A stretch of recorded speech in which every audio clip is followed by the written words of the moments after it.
Kris Aquino, patuloy na lumalaban sa kanyang sakit na autoimmune disease.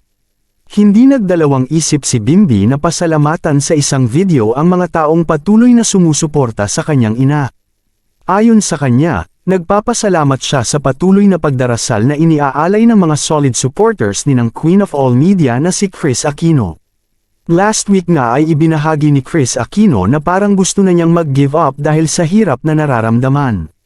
Minsan kasi ay sumasakit na ang puso niya bunga ng side effects ng kanyang gamot para sa autoimmune disease. Emosyonal nga ang aktres dahil hindi niya naisip na magkakaroon siya ng panghabang buhay na sakit. Noon kasi ay akala niya na matagal pa ang panahon na siya ay magkakasakit at magpapatuloy ang karera sa show business.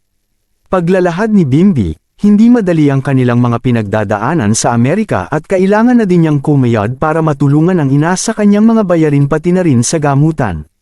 Hindi kasi biro ang mga presyo ng kanyang medications kaya kahit may mga naipon ang Queen of All Media ay kailangan nilang kumayad para kumita.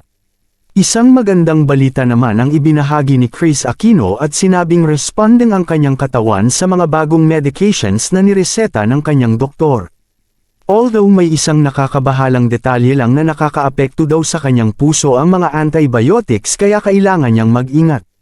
Ito ang malungkot na realidad na pinagdadaanan ni Kris Aquino sa Amerika at hindi niya inasahan na mangyayari ito sa kanya.